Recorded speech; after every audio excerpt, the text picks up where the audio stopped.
and welcome to my first Indie Crate, where I'll be reviewing and looking at indie games. And the first game we're going to have a look at is Intrusion 2.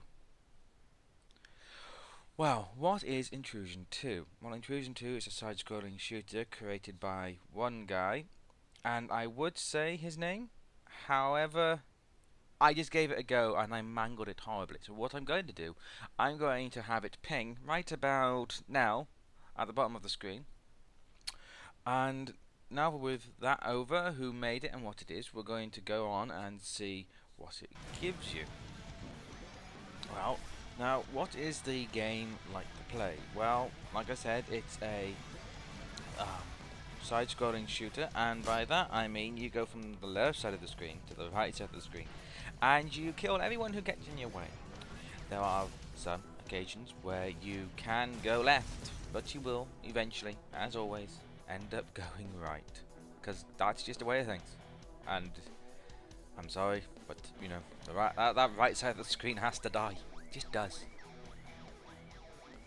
Now, on your blood-crazed quest to slaughter everything on the right side of the screen, what do you come across? What do you fight? Because there's some very important things for a side-scrolling shooter, and those are the weapons and the enemies you come across.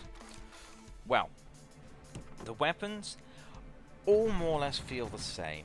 There's no real feel different. The only two weapons that feel significantly different from each other are the railgun and the grenade launcher. The others are just pistols, machine gun, and a other machine gun. They are more powerful, but you don't really, they don't feel it. They all feel more or less meh, the guns anyway. The enemies though, the enemies are the fun part, because you've got the normal foot soldiers, you know, they come on with their guns, you easily slaughter them, that's that. Then you've got giant flying metal octopuses, you've got hot air balloons that throw fire at you, you've got giant killer mech things that come equipped with giant machine guns, giant meat cleaver, or a grappling hook, Bionic Commando style.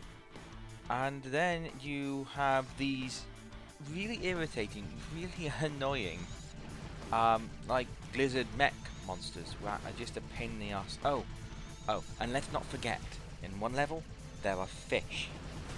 Now, another important thing for a side-scrolling game are the bosses. Well, there are three of them. You've got a helicopter with robotic arms. You've got a android anime girl with a giant gun.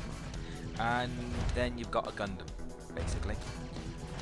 And I will say this, the first boss has character, it has humour, it is a very well done fight that stretches across several different stages. The second boss is annoying and a bit of a pain in the ass, but not because she herself is hard, it's because of the mechanic of the game that's being forced in there, and I'll touch on that in a little bit. The third boss is basically a Gundam, and he tries to kill you with his eyes and his fingers. And he's hard, I will say that, but he's not hard because of any stupid game mechanic. All in all, the bosses are fun, interesting, they have different phases to them, and they add a lot to the game. The bosses are very good. Now, I mentioned a certain game mechanic. That was the main problem when I touched on the second boss. And it's not just for the second boss, it's there for the entire game, and it's physics engine. And it's impressive, you know, I can see what he was going for, I think.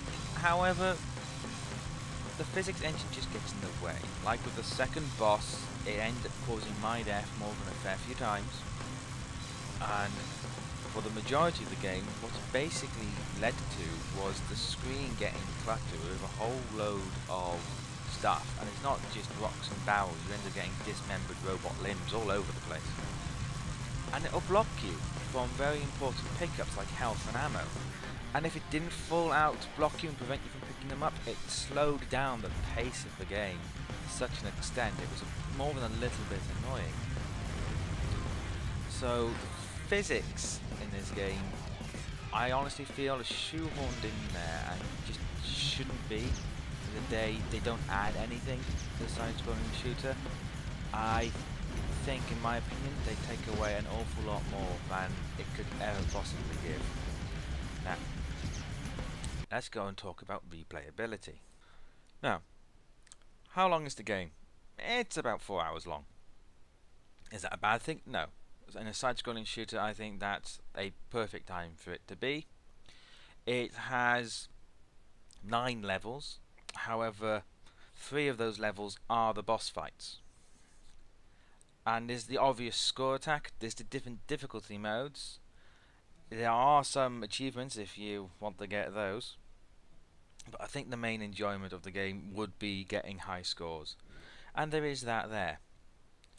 However, will you be able to continue to play through the game and put off the frustration of the physics mechanics getting in the way? I'm not entirely sure. That'll be up for you guys to decide. So now, time for the moment of truth. What do I give this game, and how do I score it? Let's see. What apples being rolled?